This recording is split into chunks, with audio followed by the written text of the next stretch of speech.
Hello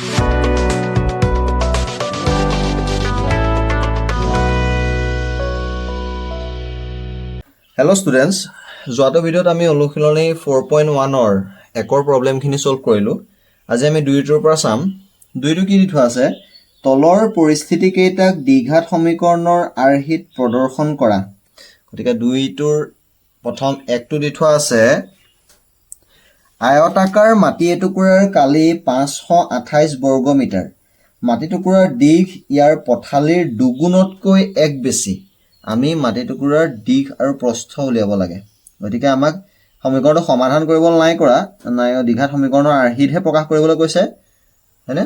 সমীকৰণ সমাধান কৰিবলৈ কৈছে নাই কোৱা। গতিকে প্ৰথম আমি লিখিম যে ধৰা হ'ল প্ৰস্থ ইকুৱেল টু x মিটাৰ। ঠিক আছে নে? প্ৰস্থ যদি x মিটাৰ হয়, ইয়াত দীঘৰ কথা কি কৈছে? দিঘ ইয়াৰ পথালিৰ দুগুণতকৈ এক বেছি। গতিকে দৈৰ্ঘ্য ক'লে কিমান হ'ব? দুগুণতকৈ এক বেছি, মানে 2x + 1 মিটাৰ। ঠিক আছে নে? বুজি পাইছা নহয়? গতিকে ইয়াৰ কালিটো দি থোৱা আছে। এতেকে প্ৰশ্নমতে কি দি থোৱা আছে? কালিটো দি থোৱা আছে 528। গতিকে x × 2x + 1 = 528, হয়নে? এইটো ভাঙি দিয়া। 2x² + x = 528। গতিকে 2x² + x - 528 = 0। আমাক দ্বিঘাত সমীকৰণতহে প্ৰকাশ কৰিবলৈ কৈছে। গতিকে এইটোৱে হ'ব তাৰ উত্তৰ। বুজি পাইছা? ঠিক আছে। আমাক সমাধান কৰিব নাই কোৱা, বস্তুটো আমাক দ্বিঘাত সমীকৰণটোহে প্ৰকাশ কৰিবলৈ কৈছে। 2 নম্বৰটো দি থোৱা আছে যে দুটা ক্ৰমিক যোগাত্মক অখণ্ড সংখ্যাৰ পূৰণফল 306। আমি সংখ্যা দুটা উলিয়াব লাগে। দুটা ক্ৰমিক যোগাত্মক অখণ্ড সংখ্যা। গতিকে ধৰা হ'ল প্ৰথম সংখ্যাটো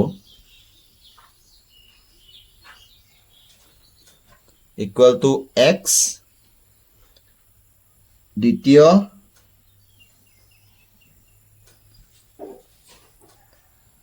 সংখ্যাটো কিমান হ'ব? যোগাত্মক অখণ্ড সংখ্যা বুলি কৈছে।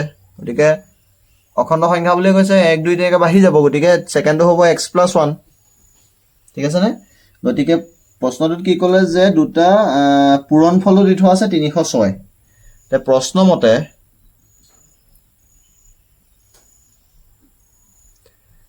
x × x + 1 = 306। গতিকে x² + x = 306। x² + x - 306 = 0। এইটোৱে হ'ব তাৰ দ্বিঘাত সমীকৰণ। ঠিক আছে নে? বুজি পাইছা? 3 নম্বৰটো চোৱা। 3 নম্বৰ দি থোৱা আছে যে ৰামৰ মাক তেওঁতকৈ 26 বছৰ ডাঙৰ। তেওঁলোকৰ বয়সৰ গুণফল আজিৰ পৰা 3 বছৰ পিছত হ'বগৈ 360। ৰামৰ বৰ্তমান বয়স আমি উলিয়াব লাগে। গতিকে ৰামৰ আৰু মাকৰ বয়স দি থোৱা আছে। গতিকে ধৰা হ'ল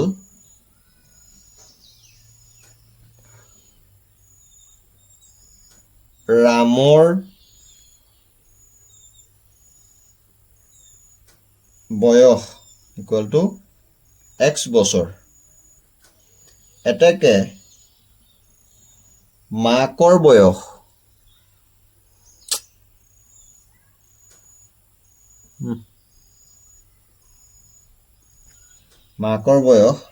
কিমান হ'ব? 26 বছৰ ডাঙৰ বুলি কৈছে। গতিকে x + 26 বছৰ। প্ৰশ্নমতে কি কৈছে? 3 বছৰ পিছত হ'বগৈ তেওঁলোকৰ বয়সৰ গুণফল 360 হ'ব 3 বছৰ পিছত। গতিকে 3 বছৰ পিছত এতিয়া এই দুটা বয়স হৈছে বৰ্তমান বয়স। ৰামৰ বয়স সেইটো, মাকৰ বয়স সেইটো। এওঁলোকৰ বয়সৰ গুণফল 3 বছৰ পিছত হ'বগৈ 360।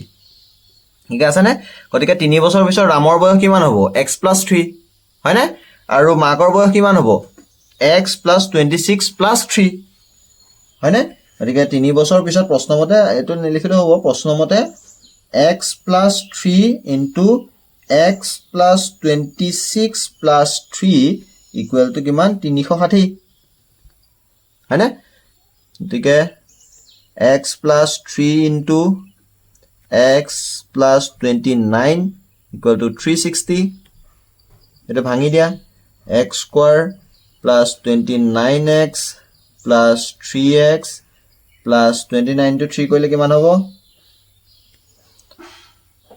9 × 3 = 27 ৰ 7 কৰিলে 2 3 × 6 = 8 = 360 ঠিক আছে নে গতিকে এটো এফালে লৈ আহা x² 29x + 3x = +32x + 87 - 360 = 0 গতিকে x² + 32x গতিকে 360 - 87 কৰিলে 10 ৰ 7 গ'ল থাকিল 3 5 থাকিলে 15 8 গ'ল থাকিল 7 গতিকে 2 থাকিলে -273 = 0 এটোৱে হ'ব তাৰ দ্বিঘাত সমীকৰণটো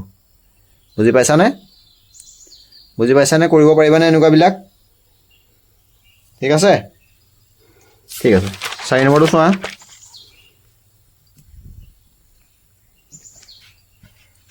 4 নম্বৰটো কি দি থোৱা আছে যে এখন ৰেলগাড়ীয়ে 480 কিলোমিটাৰ পথ এটা সমান দ্ৰুতিত ভ্ৰমণ কৰে যদি এই দ্ৰুতি প্ৰতি ঘণ্টাত 8 কিলোমিটাৰ কম হ'লহেঁতেন তেন্তে একে সমান দূৰত্ব আগুৱাবলৈ 3 ঘণ্টা বেছি সময় ল'লেহেঁতেন আমি ৰেলগাড়ীখনৰ দ্ৰুতি উলিয়াব লাগে ঠিক আছে নে গতিকে প্ৰথম আমাক দি থোৱা আছে যে 480 কিলোমিটাৰ মানে এটা দ্ৰুতিত পাৰ হৈ গৈছে মানে গৈ আছে ঠিক আছে নে গতিকে ধৰা হ'ল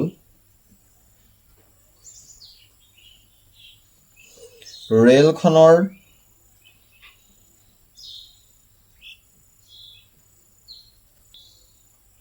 গতি = x কিলোমিটাৰ পাৰ আৱাৰ মানে ঘণ্টা ঠিক আছে নে x কিলোমিটাৰ পাৰ আৱাৰ মানে ঠিক আছে গতিকে প্ৰথম কথাটো ক'লে যে ইমান দ্ৰুতি অতিক্ৰম কৰিলে যদি এই হ'লহেঁতেন একে দূৰত্ব অতিক্ৰম কৰিলেহেঁতেন ঘণ্টা বেছি ল'লেহেঁতেন গতিকে আমি পাইছিলোঁ যে কি পাইছিলোঁ স্পীড = ডিষ্টেঞ্চ বাই টাইম দিছিলে হয়নে গতিকে ইয়াত আমাক কৈছে যে যদি এই দ্ৰুতি প্ৰতি ঘণ্টাত 8 কিলোমিটাৰ কম হ'লহেঁতেন তেন্তে একে সমান দূৰত্ব আগুৱাবলৈ 3 ঘণ্টা বেছি ল'লেহেঁতেন মানে আমি সময়টোৰ কাৰণে আমি উলিয়াব লাগিব গতিকে ইয়াত চোৱা স্পীড = ডিষ্টেঞ্চ বাই টাইম হয়নে গতিকে টাইম = কিমান হ'ব ডিষ্টেঞ্চ বাই স্পীড হ'বনে ডিষ্টেঞ্চ বাই স্পীড হ'ব হয়নে গতিকে আমাৰ স্পীড টাইমত আমি মানে কম্পেয়াৰ কৰিব লাগিব গতিকে প্ৰশ্ন মতে আমি গতিটো ধৰিছিলোঁ মানে x কিলোমিটাৰ পাৰ আৱাৰ গতিকে ডিষ্টেঞ্চ টোটেল ডিষ্টেঞ্চ কিমান আছিলে টোটেল ডিষ্টেঞ্চ আছিলে 480 কিলোমিটাৰ ডিভাইডেড বাই ডিষ্টেঞ্চ বাই স্পীড স্পীডটো কি কৈছে প্ৰথম হেইটো কৈছে যদি এই দ্ৰুতি প্ৰতি ঘণ্টাত 8 কিলোমিটাৰ কম হ'লহেঁতেন মানে x - 8 8 কিলোমিটাৰ কম হ'লহেঁতেন তেতিয়া কি হ'লহেঁতেন তেন্তে সমান দূৰত্ব আগুৱাবলৈ 3 ঘণ্টা বেছি ল'লেহেঁতেন মানে সমান দূৰত্ব মানে কি আগতে কিমান আছিলে আগতে আছিলে ডিষ্টেঞ্চ বাই স্পীডটো কিমান আছিলে ডিষ্টেঞ্চ আছিলে 480 স্পীড আছিলে x = 480/x + 3 বুজি পাইছা নাই বাৰু কি কৈছো চোৱা আমি তাত আমাৰ ডিষ্টেঞ্চ দি থোৱা আছিলে 480 হয়নে আৰু আমি সময়ৰ তুলনাটো কৰিব লাগিছিলে যে সময় আগতে এটা কিবা লাগিছিলে মানে 8 কিলোমিটাৰকে পাৰ আৱাৰ কম যাওঁতে এটা টাইম লাগিছিলে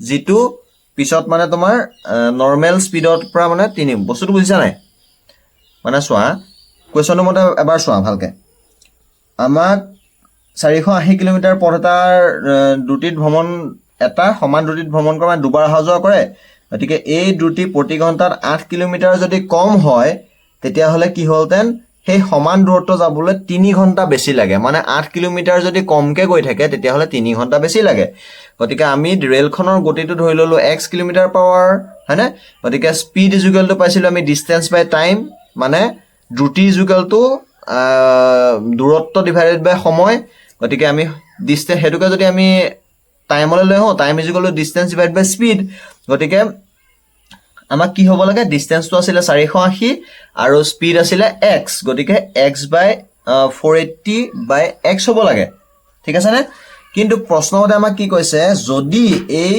দ্ৰুতি প্ৰতি ঘণ্টাত 8 কিলোমিটাৰ কম হ'লতেন মানে 480 ডিভাইডেড বাই x - 8 হ'লতেন তেতিয়া কি হৈ যায় আগৰ তেতিয়াহ'লে তেন্তে একে সমান দূৰত্ব আগুৱাবলৈ 3 ঘণ্টা বেছি লাগে গতিকে এই দূৰত্বটো হেৰি কৰাতকে মানে 3 ঘণ্টা বেছি লাগিলতেন ঠিক আছে গতিকে এটো আমি সলভ কৰি দিম বুজি পাইছা না কবাচোন কমেন্ট বক্সত ঠিক আছে গতিকে 480 divided by x - 8 equal to এটো আমি লসাগু ললো x 480 প্লাস 3x গতিকে ক্ৰস মাল্টিপ্লিকেশ্যন কৰি দিম গতিকে x - 8 into 480 plus 3x equal to 480x ঠিক আছে না 480x minus plus এটো মাল্টিপ্লাই কৰিলো এটো মাল্টিপ্লাই কৰিম 3x স্কয়াৰ minus এটো মাল্টিপ্লাই কৰিম 8 গুণ 64 4 ইকুৱেল 6 8 4 গুণ 32 6 38 0 plus 3 গুণ 24x এটো একেবাৰে লগতে এফাল লৈছো minus 480x equal to 0 480x গুছিয়ে গ'ল ঠিক আছে নে এটা কাটকুট গ'ল 3x square plus 24x minus 3840 equal to 0 হৈছে নে বাৰু হৈছে নে এটো আমি গুটেকেটা হেৰিও কৰিব পাৰো 3 ৰে ডিভাইড কৰি দিব পাৰো 3 দি কাটিলে কিমান হ'ব 3 দি কাটিলে এটো তোমাৰ মানে গুটেকেটা যদি 3 ডিভাইড কৰি দিও এটো 3 টো গুছি যাব এটো 3 8 হৈ যাব এটো 3 3 গুণ 3 3 গুণ 6 হয়নে তাৰ পিছত 3 8 গুণ 24 0 এটো কৰিব পাৰা নাইবা 3 দি ডিভাইড কৰি দিব পাবা এটোই হ'ব দ্বিঘাত সমীকৰণটো ঠিক আছে নে বুজি পাইছা নে কৰিব পাৰিবা ঠিক আছে গতিকে ইয়াৰ পিছৰটোলে যাও 3 নম্বৰটোলে 3 নম্বৰটো কি দি থোৱা আছে p ৰ কি মানৰ বাবে p - 2x square plus 3x plus 5 equal to 0 সমীকৰণটো দ্বিঘাত সমীকৰণ নহয় বুলি কৈছে ঠিক আছে নে দ্বিঘাত সমীকৰণ নহয় মানে গতিকে দ্বিঘাত সমীকৰণ নহলে px স্কয়াৰৰ মানটো 0 হ'ব লাগিব বুজি পাইছা না মানে দ্বিঘাত সমীকৰণ কেতিয়া হ'ব যেতিয়া x ৰ ঘাত 2 থাকিব কিন্তু ইয়াত x ৰ ঘাত 2 আছে কিন্তু এই x ৰ ঘাতটো নাথাকিলে আমাৰ দ্বিঘাত সমীকৰণ নহয় গতিকে কি হ'ব px স্কয়াৰ মানটো 0 হ'বলৈ হলে তাৰ লগত থকা আমাৰ সহগটোৰ মানটো 0 হ'ব লাগিব মানে p - 2 ৰ মানটো 0 হ'ব লাগিব গতিকে আমাক দি থোৱা আছে p - 2x square plus 3x plus 5 equal to 0 হয়নে গতিকে ই এটা দ্বিঘাত সমীকৰণ নহবলৈ x স্কয়াৰৰ সহগ 0 হ'ব লাগিব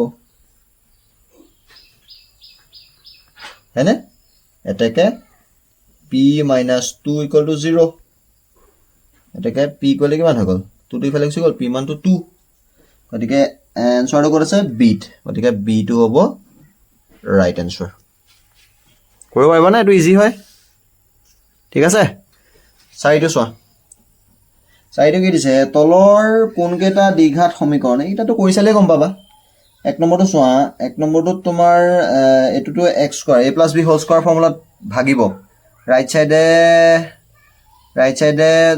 এক্স স্কোৱাৰ থকা নাই, গতিকে এইটোতো দ্বিঘাত সমীকৰণ হ'ব, এক নম্বৰটো দ্বিঘাত সমীকৰণ হ'ব। 2 নম্বৰটো এফালে এক্স স্কোৱাৰ লেফ্ট চাইডেও এক্স স্কোৱাৰ হ'ব, ৰাইট চাইডে এক্স স্কোৱাৰ হ'ব, খালি দুইটা কেঞ্চেল যাব, গতিকে 2 নম্বৰটো নহয়। 3 নম্বৰটো কি হ'ব? 3 নম্বৰটো লেফ্ট চাইডে এক্স স্কোৱাৰ হ'ব, ৰাইট চাইডে এক্স স্কোৱাৰ নাই, গতিকে এক্স স্কোৱাৰ এটা থাকি যাব, দ্বিঘাত সমীকৰণ হ'ব। 4 নম্বৰটো লেফ্ট চাইডে এক্স স্কোৱাৰ, ৰাইট চাইডে এক্স স্কোৱাৰ হ'ব, এইটো নহয়। এইকেইটা নিজে কৰি চালে গম পাবা। 1 আৰু 3টো হ'ব, 1 আৰু 3 থকা অপশ্যন কোনটো আছে? C2 আছে, 1 আৰু 3, এইটো শুদ্ধ হ'ব। এইকেইটা নিজে কৰি চাবা কোনটো দ্বিঘাত সমীকৰণ হয় নে নহয়। আমি 1 নম্বৰত এক নম্বৰ কেইটা যেনেকৈ কৰিছিলোঁ তেনেকৈ কৰি চাবা। এতিয়ালৈকেতো একো টান পোৱা নাই, এইখিনি যিয়ে হয়। ঠিক আছে, তোমালোকে প্ৰেক্টিছ কৰিবা এইখিনি, আমি কৰাখিনি চাবা, তাৰ বাদ দি উদাহৰণৰখিনিও চাবা। ঠিক আছেনে? হ'ব, আজিলৈ সামৰিছোঁ। নেক্সট ক্লাছত আকৌ ইয়াৰ পিছৰ অনুশীলনীৰ পৰা আমি আলোচনা কৰিম। ঠিক আছে, হ'ব।